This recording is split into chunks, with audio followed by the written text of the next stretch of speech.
Hello students, आप सभी का नवभारत एजुकेशन के यूट्यूब चैनल में स्वागत है।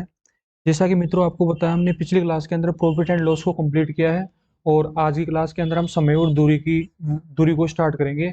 काफ़ी ज़्यादा इंपॉर्टेंट चैप्टर है, विशेषकर जिन विद्यार्थियों का आगामी समय के अंदर रेलवे ग्रुप डी और एनटीपीसी का एग्जाम है सेकंड फेज का, तो वो इन वीडियो को रेगुलर तरीके से देखते रहें, क्योंकि ये क्वेश्चन जो होंगे ना यहीं से आने वाले हैं सारे के सारे आपके एग्जाम के अंदर। तो समय और दूरी के बारे में वो काफ़ी अच्छे से सीखने वाले हैं यहाँ से। तो समय और दूरी के बेसिक कॉन्सेप्ट से हम चीज़ों की शुरुआत करते हैं, तो देखते हैं यहाँ से क्या क्या होता है इसके अंदर। देखो, समय और दूरी के अंदर अगर हम बात करें यहाँ पे, तो सबसे पहली चीज़ ये होती है कि इस चैप्टर के अंदर टोटल तीन चीज़ें होती है। एक तो यहाँ से होता है टाइम, एक तो यहाँ पे होता है टाइम, एक तो होता है यहाँ से टाइम होता है, यहाँ पे एक होती है स्पीड और एक होती है यहाँ पे डिस्टेंस, एक होती है डिस्टेंस।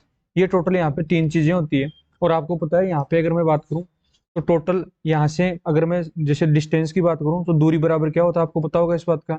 दूरी बराबर होती है 4 इंटू क्या होता है, 4 इंटू समय होता है। डिस्टेंस इज इक्वल टू होता है speed into time, distance is equal to होता है स्पीड इंटू टाइम यहाँ पे। अब देखो इंपॉर्टेंट क्या है आपके लिए यहाँ पे, आपके लिए इंपॉर्टेंट ये है यहाँ से, अगर यहाँ पे कभी भी अगर आपके सामने डिस्टेंस कांस्टेंट हो, डिस्टेंस अगर कांस्टेंट हो, तो उस समय चाल और समय जो हो ना एक दूसरे के क्या होंगे बताओ, एक दूसरे के उल्टे होंगे। इस प्रकार से जैसे मान लीजिए आपको यहाँ से ए से लेकर बी तक की दूरी को कवर करना है, यहाँ से आपको ए से बी तक की दूरी को कवर करना है, और यहाँ पे मान लीजिए इनकी डिस्टेंस कांस्टेंट है, जैसे 50 किलोमीटर है यहाँ पे। डिस्टेंस क्या है यहाँ पे, कांस्टेंट है 50 किलोमीटर। अगर ए से बीच की दूरी कांस्टेंट है यहाँ पे, तो उस समय अगर कोई व्यक्ति, जैसे मान लीजिए आपको यहाँ से, जैसे ये मान लीजिए यहाँ पे जयपुर है और जयपुर से आपको यहाँ से दिल्ली जाना है, जयपुर से कहाँ जाना है आपको, दिल्ली जाना है इस प्रकार से। तो जयपुर से दिल्ली के बीच की डिस्टेंस यहाँ पे कांस्टेंट हो गई। तो यहाँ से आप क्या करोगे, जब आप अपनी गाड़ी की स्पीड को बढ़ाओगे तो उस समय टाइमिंग क्या हो जाएगा यहाँ पे, वो कम हो जाएगा इस प्रकार से। यानी कि जब एक वेरिएबल बढ़ेगा तो दूसरा वेरिएबल में क्या हो जाएगी, कमी हो जाएगी इस प्रकार से। डिस्टेंस को अगर हम 1 यूनिट मान लेते हैं यहाँ पे, तो इज इक्वल टू हो जाएगा यहाँ पे 4 इंटू क्या हो जाएगा, समय हो जाएगा इस प्रकार से। तो यहाँ पे अगर हम चाल की बात करें तो चाल जो हो जाएगी ना यहाँ पे, वो क्या हो जाएगी बताओ, वो 1/टाइम हो जाएगी। क्या हो जाएगी यहाँ से, 1 अपॉन समय हो जाएगी इस प्रकार। इसी प्रकार अगर आपको टाइम निकालना हो यहाँ पे, तो समय हो जाएगा यहाँ पे 1 क्या, चाल हो जाएगा इस प्रकार से। तो पहली बात तो आपको यही पता होनी चाहिए यहाँ से कि जब डिस्टेंस कांस्टेंट होती है तो उस समय जो चाल का अनुपात होता है उसका उल्टा क्या होता है, समय का अनुपात होता है। जैसे अगर मैं यहाँ पे बात करूँ कि जैसे मान लीजिए दो कारें हैं ए और बी, दो कारें हैं ए और बी, इनकी चालों का अनुपात आपको दे दिया 2:3, और आपको बोलेगा कि एक निश्चित दूरी को तय करने में इनके द्वारा लिए गए समय का अनुपात क्या होगा।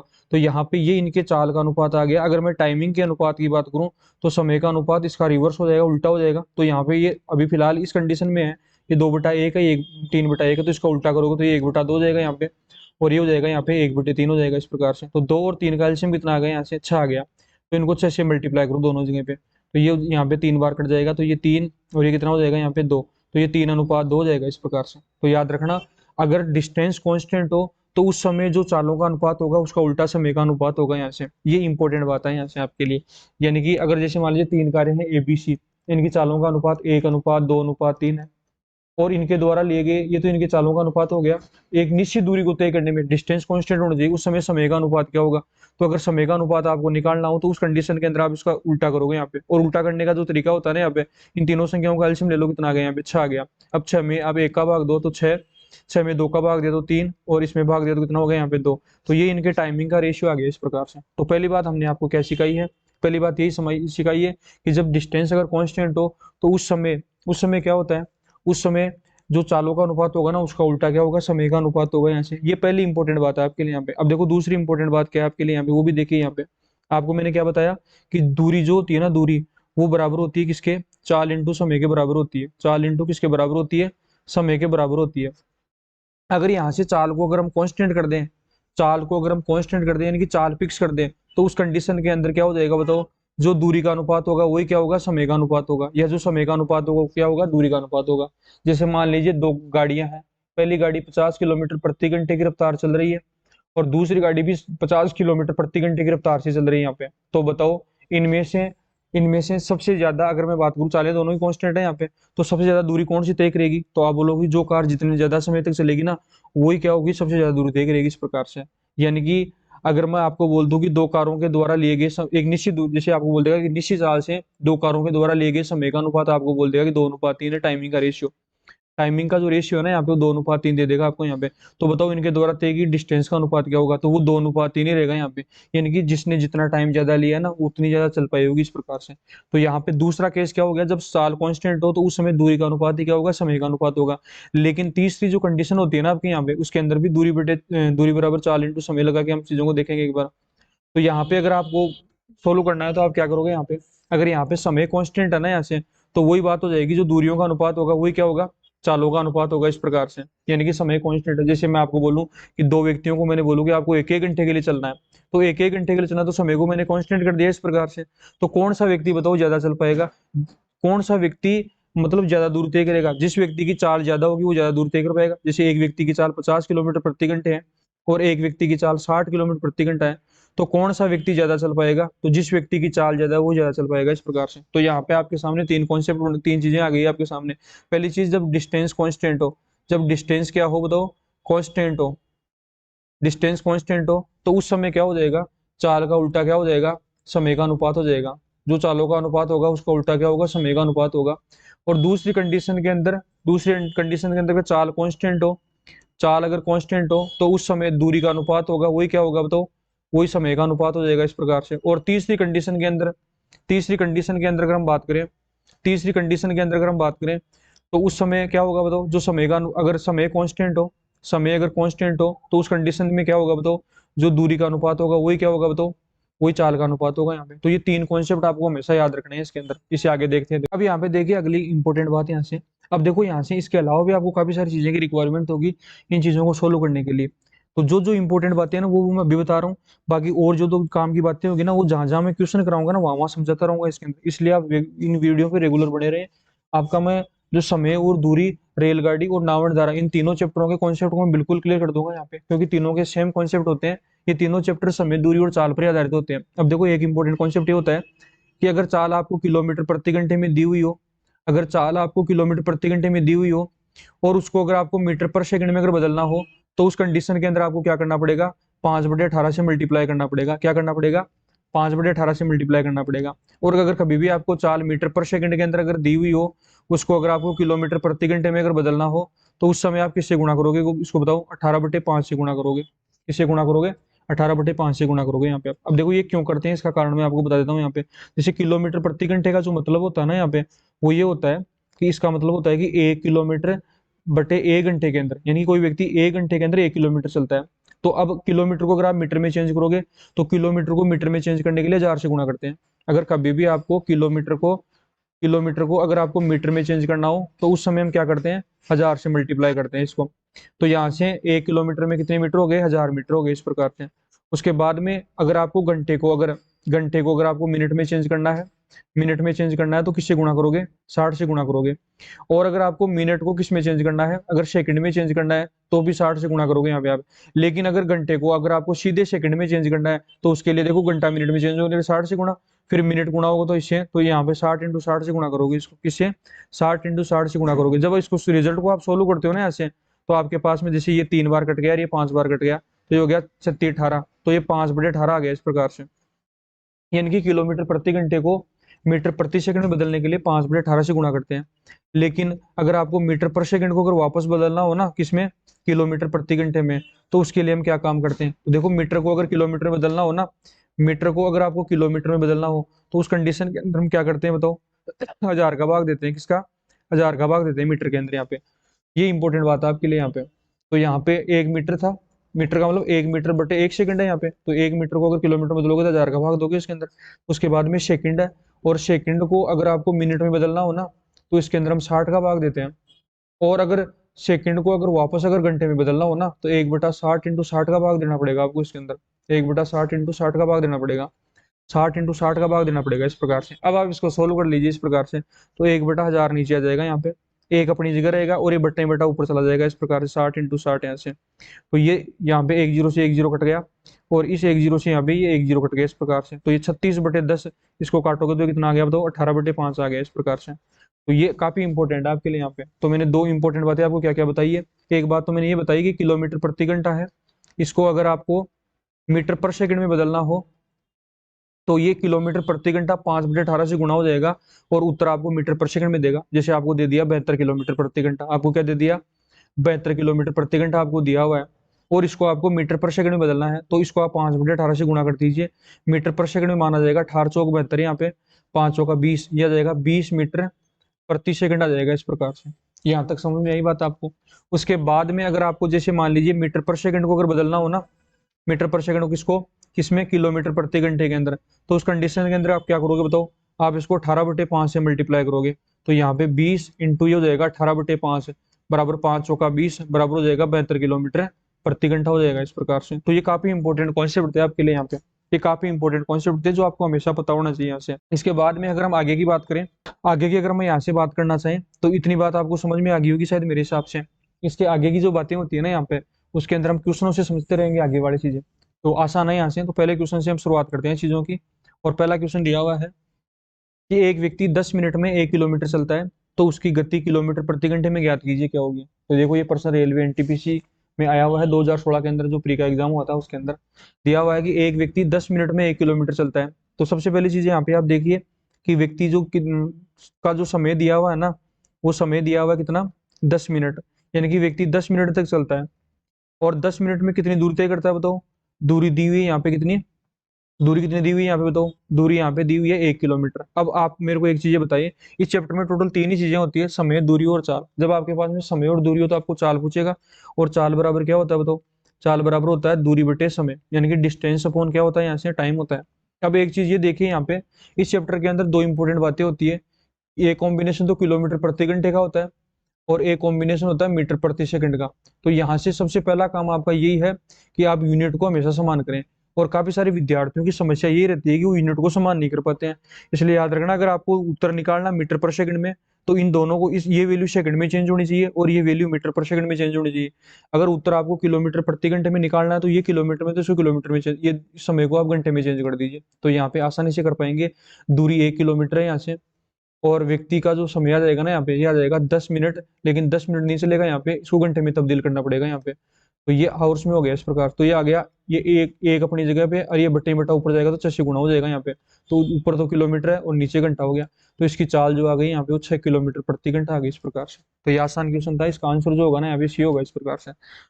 तो ये इजी क्वेश्चन था। इसके बाद में नेक्स्ट क्वेश्चन की ओर आगे बढ़ते हैं, और कुछ इस क्लास के अंदर मैंने बिल्कुल आसान क्वेश्चन रखे हैं, और अगली क्लास से धीरे धीरे प्रश्नों का लेवल बढ़ेंगे और कॉन्सेप्ट पे हम काम करेंगे, रेशियो मेथड से चीजों को सोल्व करने की कोशिश करेंगे। बोला गया कि कार एम की चाल कार डब्ल्यू की चाल से दुगनी है, एम की जो चाल है वो डब्ल्यू की चाल से दुगनी है, तो डब्ल्यू की 1 है तो इसकी 2 हो जाएगी इस प्रकार से। यदि कार एम 2 घंटे और 30 मिनट में 120 किलोमीटर की दूरी तय करती है, तो कार डब्ल्यू की चाल बताओ। एम जो कार है वो 2 से 1/2 घंटे के अंदर कितना चलती है, वो 120 किलोमीटर चलती है। तो आपके पास में समय दिया हुआ है और आपके पास में डिस्टेंस दी हुई है, तो जब आपके पास में समय और दूरी अगर दी हुई हो, तो उस कंडीशन में आपको क्या पूछ सकता है, आपको पूछ सकता है यहाँ पे चाल, और चाल पूछ सकता है, तो चाल का फॉर्मूला आपके दिमाग में हमेशा होना चाहिए। चाल बराबर क्या होता है बताओ, चाल बराबर दूरी बटे क्या होती है, समय होता है। तो मेरे को ये बताओ दूरी कितनी है यहाँ पे, 120 किलोमीटर देख लो, और यहाँ पे समय जो है ना, वो दूरी अगर किलोमीटर में, तो समय आपका घंटे में होना चाहिए। तो इस घंटे को, इस समय को तुमको थोड़ा वो चेंज करना आना चाहिए, मिश्र भिन्न है, इसको सही भिन्न में, एक फ्रैक्शन में चेंज करो, तो ये हो जाएगा 2 दूनी 4, 1 5/2, तो ये हो जाएगा यहाँ पे 5/2। तो 5 से काट दो इसको, 5 दूनी 10 और 5 चौका 20, और ऊपर जाएगा तो कितना हो गया, 48 किलोमीटर प्रति घंटा। इसकी चाल कितनी आ जाएगी तो 48 किलोमीटर प्रति घंटा आ जाएगी इस प्रकार से। चाल कितनी आ जाएगी यहाँ पे, 48 किलोमीटर प्रति घंटा आ जाएगी इस प्रकार से। समझ में आ गया होगा शायद आपको। नेक्स्ट क्वेश्चन की ओर आगे बढ़ते हैं। दिया हुआ है 2 रेलगाड़ियों की चालों का अनुपात V1 और V2 की अगर मैं बात करूं, तो वो 6:7 आपको दी हुई है, 6:7 है। यदि दूसरी रेलगाड़ी 4 घंटे में 364 किलोमीटर की चले, तो पहली रेलगाड़ी की चाल बताओ। अब देखो चालों का अनुपात है, तो आपको अगर पहली रेलगाड़ी की चाल निकालनी है, तो किसी दूसरी रेलगाड़ी की चाल आपके पास में होनी चाहिए, और दिया हुआ दूसरी रेलगाड़ी जो है ना, वो 4 घंटे में, दूसरी रेलगाड़ी का जो टाइम दिया हुआ ना आपको, वो टाइम दिया हुआ है 4 घंटे। कितना दिया हुआ है, 4 घंटे। और जो डिस्टेंस दी हुई है ना यहाँ से, वो डिस्टेंस आपको दी हुई है कितनी, 364 किलोमीटर दी हुई है। जो समय और दूरी दी हुई है, तो आप क्या निकाल सकते हो यहाँ पे बताओ, क्या निकाल सकते हो यहाँ पे आप, आपको निकालना पड़ेगा यहाँ पे चाल। तो दूसरी रेलगाड़ी की चाल आ जाएगी यहाँ पे 364/4, तो ये 4 नाम कितना हो गया बताओ, 36, और 4 एकम 4, तो दूसरी रेलगाड़ी की चाल आ गई 91 किलोमीटर प्रति घंटा। अब देखो दूसरी रेलगाड़ी का जो रेशियो है ना यहाँ पे 7 यूनिट है, तो 7 की वैल्यू 91 आ गई यहाँ से। तो ये बताइए ये कितना गुना है यहाँ से, ये इसका कितना गुना है यहाँ पे, तो ये हो जाएगा यहाँ पे 13 गुना यहाँ से। तो इसका 13 गुना करोगे ना यहाँ पे आप, तो आपका आंसर आ जाएगा कितना हो जाएगा, तो 13 कितना हो गया, 13 के 78 आ गए यहाँ पे। तो ये आ जाएगी यहाँ से 78 किलोमीटर प्रति घंटा। तो पहली रेलगाड़ी की जो चाल आ जाएगी यहाँ पे वो 78 किलोमीटर पर आवर्स आ जाएगी इस प्रकार से। उम्मीद करता हूँ समझ में आ गई होगी सबको बातें। तो ये आसान क्वेश्चन है। फिर नेक्स्ट क्वेश्चन की ओर आगे बढ़ते हैं। अगले क्वेश्चन में दिया हुआ है मुंबई से पुणे की दूरी 60 किलोमीटर प्रति घंटे की चाल से तय करने पर 4 घंटे 30 मिनट का समय लगता है। यदि चाल 15 मीटर पर सेकंड हो तो इस दूरी को तय करने में कितना समय लगेगा। तो सबसे पहली चीज आपको दी हुई है, उस इंफॉर्मेशन को अच्छे से पढ़िए, उसको कॉपी में नोट डाउन कर लीजिए। मुंबई से पुणे के बीच की जो चाल दी हुई है ना किसी वाहन की, वो दी हुई है 60 किलोमीटर प्रति घंटे, यानी कि 60 किलोमीटर प्रति घंटे की चाल से तय करते हैं। तो इसको तय करने में कितना समय लगता है, इसको तय करने में समय लगता है 4.5 घंटे, क्योंकि 4.5 घंटे को हम ऐसे भी लिख सकते हैं इस प्रकार से। अब बताओ, अगर आप 60 किलोमीटर प्रति घंटे की रफ्तार से 1 घंटे चलोगे तो 60 किलोमीटर चलोगे, और 4.5 घंटे चलोगे तो कितनी दूरी आ जाएगी बताओ, दूरी, और दूरी बराबर हो जाएगा चाल इंटू समय। तो चाल इंटू समय से आप देख लीजिए मुंबई से पुणे के बीच की दूरी इस कंडीशन में कितनी आ रही है।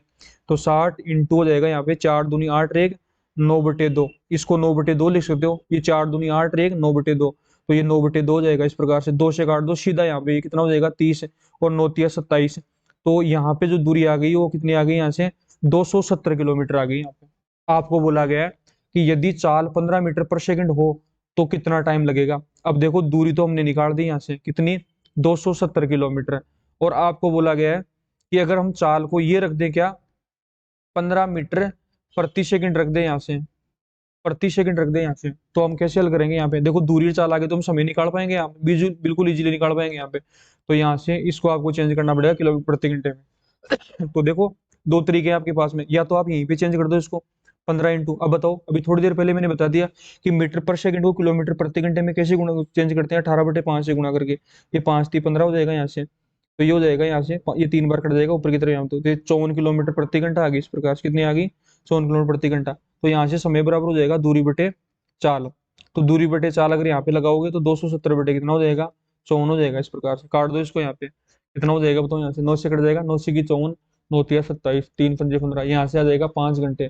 तो इसको 5 घंटे का समय लगेगा, कितना लगेगा, 5 घंटे का समय लगेगा। तो यहाँ से जो ए ऑप्शन है ना वो करेक्ट होगा। समझ में आ रही बात सबको यहाँ से।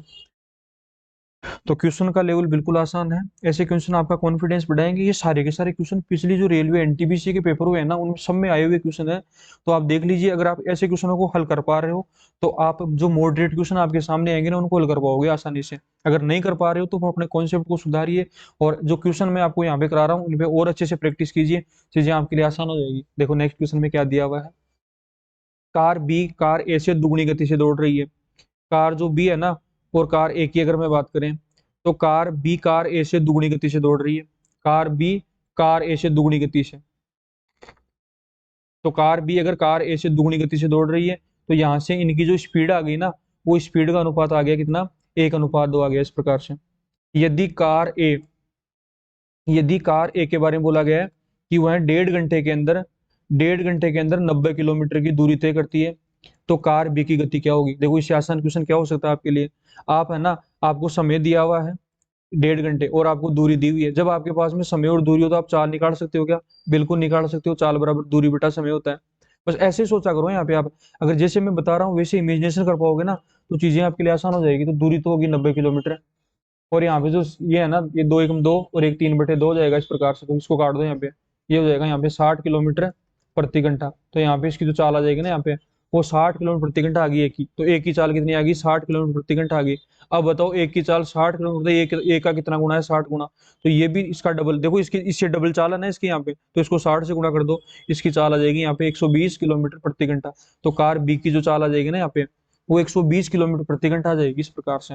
तो अब हम नेक्स्ट क्वेश्चन की ओर आगे बढ़ते हैं। उम्मीद करता हूँ आपको ये समझ में आ गया होगा। ऐसे अगले प्रश्न में दिया हुआ है कि एक आदमी 4 किलोमीटर प्रति घंटे की गति से 3 घंटे चलता है तथा समान दूरी पर वापस 16 किलोमीटर प्रति घंटे की गति से दौड़ कर आता है, तो दौड़ने में उसके द्वारा लिया गया समय क्या होगा। आसानी से करेंगे। तो यहाँ से सबसे पहले दिया हुआ है कि आदमी 4 किलोमीटर प्रति घंटे की चाल से, आदमी की चाल है 4 किलोमीटर प्रति घंटा, और कितने समय तक चलता है बताओ। समय की अगर हम बात करें तो 3 घंटे तक चलता है। कितने? 3 घंटे तक चलता है। अब बताओ जब चाल और समय हो तो आप दूरी निकाल सकते हो। तो दूरी बराबर हो जाएगा चाल इंटू, दूरी बराबर चाल इंटू समय हो जाएगा।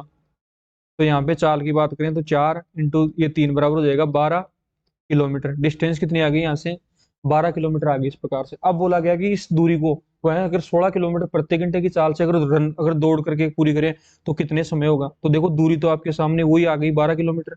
और इस दूरी को तय करने में इसकी जो चाल है ना वो आपको दी हुई है कितनी? 16 किलोमीटर प्रति घंटा। तो दूरी और चाल हो तो आप समय निकाल दो इजीली। यहाँ पे समय बराबर हो जाएगा डिस्टेंस अपॉन, समय बराबर डिस्टेंस अपॉन टाइम। कितना हो जाएगा बताओ। यहाँ पे टाइम हो जाएगा, ये समय बराबर दूरी बटे क्या हो जाएगा? चाल हो जाएगा। यहाँ पे स्पीड हो जाएगी इस प्रकार से। तो यहाँ पे 12/16 हो जाएगा यहाँ पे। अब इसको काट दो, ये हो जाएगा 4×3 12 और 4×4 16। तो 3/4 घंटे हो जाएगा इस प्रकार से। लेकिन ऐसा कोई ऑप्शन नहीं है 3/4 घंटे का, मिनट में दिया हुआ है। तो घंटे को मिनट में चेंज करने के लिए 60 से मल्टीप्लाई करते हैं यहाँ से। तो ये हो जाएगा यहाँ पे 45 मिनट। कितना हो जाएगा? 45 मिनट। तो इसको 45 मिनट का समय लगेगा इस प्रकार से। समझ पा रहे हो आप बातों को? आसान क्वेश्चन है, फॉर्मूले बेस्ड क्वेश्चन है ये। तो यहाँ से अगली क्लासों में बहुत ही अच्छे अच्छे क्वेश्चन करने वाले हैं। रेशियो मेथड पर आधारित क्वेश्चन आएंगे आपके सामने। एक बस 90 किलोमीटर प्रति घंटे गति से दौड़ रही है, 20 सेकंड में कितनी दूर तय करेगी। देखो चाल और आपके पास में समय दिया हुआ है तो दूरी निकाल दो डिस्टेंस। और डिस्टेंस इज इक्वल टू क्या होता है बताओ? स्पीड इंटू क्या होता है बताओ? स्पीड इंटू टाइम होता है, स्पीड इंटू टाइम। लेकिन आपके सामने एक समस्या आ गई क्या? आपकी चाल यहाँ पे किलोमीटर प्रति घंटे में और समय मिनट की सेकंड के अंदर है यहाँ पे। तो आपको क्या करना पड़ेगा? इसको चेंज करना पड़ेगा यहाँ पे। तो स्पीड निकाल, स्पीड जो है ना 90 किलोमीटर प्रति घंटा, इसको मीटर पर सेकंड में चेंज करने के लिए 5/18 से गुणा कर दो। अब ये मीटर पर सेकंड में इसकी चाल आ गई और आपको इसको 20 सेकंड तक चलाना है यहाँ पे। तो 18×5 कितना हो गया? 90 यहाँ पे। और 55×25 और 25×2 कितना हो गया? 50। तो यहाँ से डिस्टेंस आ जाएगी 500 मीटर। कितनी आ जाएगी यहाँ पे? 500 मीटर। इतने आसान क्वेश्चन आएंगे आपकी रेलवे के अंदर, आप देख लीजिए। ऐसे क्वेश्चनों को अगर आप टाइम पे हल कर पाते हो, टाइम खराब नहीं करते हो, तो फिर आप अपने पेपर को इजीली मैनेज कर पाओगे इसके अंदर। उसके बाद में हम नेक्स्ट क्वेश्चन की ओर आगे बढ़ते हैं। नेक्स्ट क्वेश्चन की ओर आगे बढ़ते हैं। दिया हुआ है कार एक्स तथा कार वाई एक ही समय पर क्रमशः 12 किलोमीटर प्रति घंटा तथा 16 किलोमीटर प्रति घंटे की गति से चली। 3 मिनट बाद उनके बीच की दूरी क्या होगी। देखो 12 किलोमीटर प्रति घंटे और 16 किलोमीटर प्रति घंटे की चाल से चल रही है, तो 3 मिनट बाद इनकी दूरी बतानी है यहाँ पे इस प्रकार से। अब देखो जैसे मान लीजिए अगर एक ही दिशा में चल रहे हैं ना दोनों कारें, जैसे मान लीजिए अभी यहाँ पे इस प्रकार से एक की चाल है 12 किलोमीटर प्रति घंटे और दूसरे की जो चाल है ना वो 16 किलोमीटर प्रति घंटे है इस प्रकार से। 16 किलोमीटर प्रति घंटे इस प्रकार से। अब यहाँ पे आपको पता है कि जब कोई, अब मैं आपको जब रिलेटिव स्पीड पढ़ाऊंगा ना सापेक्ष चाल, वहां पे अच्छे से सिखाऊंगा इन चीजों को। फिलहाल आपको पता होना चाहिए कि जब दो बॉडी एक ही डायरेक्शन में जाती है ना तो उनकी सापेक्ष चाल क्या हो जाती है? घट जाती है। और जब दो बॉडी आमने सामने आती है तो उनकी सापेक्ष चाल जुड़ जाती है। आपने देखा होगा जैसे एक कार 50 किलोमीटर प्रति घंटे की रफ्तार से इस दिशा में चल रही है और दूसरी कार इस दिशा के अंदर 60 किलोमीटर प्रति घंटे की रफ्तार से आ रही है इस प्रकार से, तो दोनों की चालें जुड़ के 110 किलोमीटर प्रति घंटा हो जाएगी इस प्रकार से। आपने देखा होगा सामने से जो एक्सीडेंट होते हैं ना वो इसी प्रकार से होते हैं, इनकी स्पीड खूब ज्यादा हो जाती है इसकी वजह से।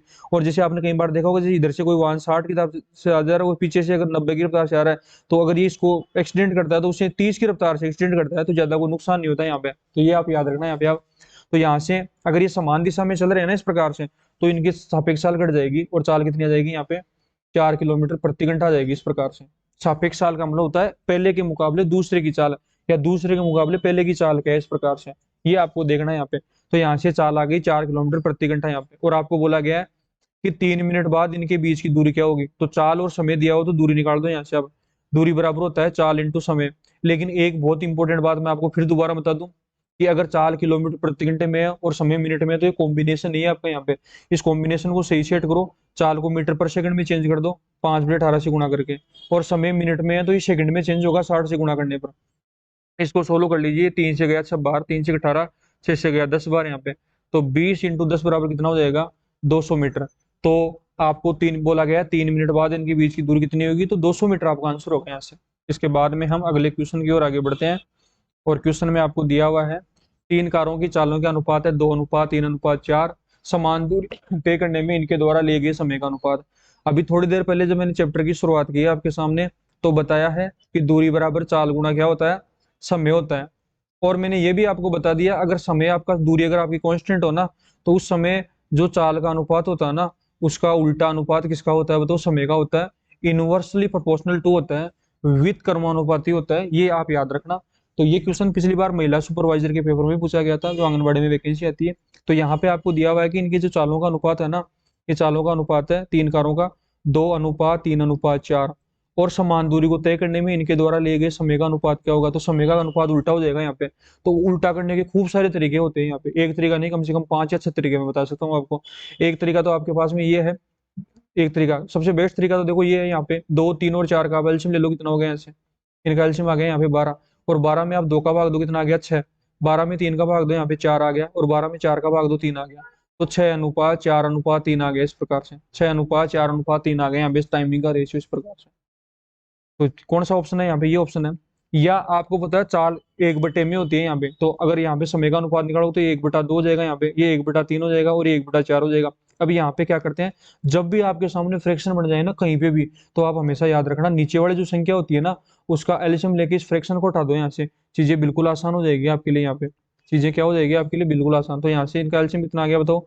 यहाँ पे 12 आ गया, तो 12 से मल्टीप्लाई कर दो आप इनको, 12 से मल्टीप्लाई कर दो आप इनको यहाँ पे। और जैसे आपने इसको यहाँ पे 12 से मल्टीप्लाई किया, तो ये यहाँ से 6 टाइम गया यहाँ पे, और यहाँ पे 4 टाइम गया यहाँ पे, और ये 3 टाइम गया इस प्रकार से। तो 6:4:3 आ गया। और फिर भी अगर कोई स्टूडेंट यहाँ पे भी प्रॉब्लम फील कर रहा है, तो आप एक काम कर लो, अगर चालों का अनुपात 2:3:4 है ना, तो इसको छुपा लो एक बार आप यहाँ पे, इन दोनों को गुणा कर दो, फिर यहाँ पे 12 आ गया। इसको छुपा लो, इन दोनों को गुणा कर दो, कितना आ गया? 8 आ गया। इसको छुपा लो, इन दोनों को गुणा कर लो, कितना आ गया? 6 आ गया। और थोड़ा बड़ा वैल्यू होगी तो काट के छोटा कर दो, 6 अनुपात कितना हो गया? 4:3 आ गया। आप ऐसे इसको सोल्व कर सकते हो यहाँ से, आप शायद समझ में आ गई होगी बात आपको यहाँ पे। और नेक्स्ट क्वेश्चन की ओर आगे बढ़ते हैं। नेक्स्ट क्वेश्चन में आपको दिया हुआ है 3 कारों द्वारा तय की गई दूरी का अनुपात दिया हुआ है। 3 कारों द्वारा तय की गई डिस्टेंस का अनुपात आपको दिया हुआ है। अब की बार दूरी का जो अनुपात है वो 1:2:3 दिया हुआ है, और इनके द्वारा लिए गए जो समय का अनुपात है ना, वो समय का अनुपात है 3:2:1 दिया हुआ आपको। जब आपके पास में दूरी और समय हो, तो आपको क्या पूछा है यहाँ पे? चालों का अनुपात क्या होगा? अगर मैं चालों के अनुपात की बात करूँ ना यहाँ पे, तो चालों का अनुपात क्या हो जाएगा? क्योंकि आपको पता है चाल बराबर दूरी बटे समय होता है। तो यहाँ से डिस्टेंस अपॉन, अगर आप टाइम करोगे ना यहाँ पे, तो डिस्टेंस 1 यूनिट है और समय 3 यूनिट है यहाँ पे पहले वाले में। इसमें डिस्टेंस 2 यूनिट है और समय भी 2 यूनिट है यहाँ पे। और यहाँ पे डिस्टेंस 3 यूनिट है और समय 1 यूनिट है यहाँ पे। तो 3 और 2 का एलसीएम कितना आ गया? यहाँ से 6 आ गया। तो इसको 6 से मल्टीप्लाई कर दो, इसको भी 6 से मल्टीप्लाई कर दो, और इसको भी 6 से मल्टीप्लाई कर दो यहाँ पे। ये यहाँ पे 2 बार कट जाएगा 2, और ये यहाँ पे 3 बार कट जाएगा यहाँ पे, तो ये हो जाएगा यहाँ पे कितना? 6 हो जाएगा इस प्रकार से, और ये हो जाएगा यहाँ पे 18। अब इसका रेशियो छोटा कर लो, 2 एकम 2, 2 तिया 6, और ये 9 बार कट जाएगा यहाँ पे। तो 1:3:9 आ जाएगा यहाँ से, कितना आ जाएगा? 1:3:9। तो बी आंसर जो होगा ना यहाँ पे करेक्ट होगा इस प्रकार से। तो ये कुछ बेसिक क्वेश्चन थे आपके सामने, जो पिछली बार जो एनटीपीसी के पेपर हुए हैं ना उनमें पूछे गए थे। तो अगली क्लास के अंदर और कुछ अच्छे क्वेश्चनों के साथ और बिल्कुल टाइप वाइज हम चीजों को आगे बढ़ाएंगे। तब तक आप इस वीडियो को कंप्लीट आपने देखा होगा, शायद आपको समझ में आया होगा, और इस वीडियो को आपको फिर यहाँ से शेयर करना है ताकि अगली क्लास में हम और अच्छा कर पाए इसके अंदर। तो नेक्स्ट वीडियो में मिलते हैं, तब तक के लिए थैंक यू।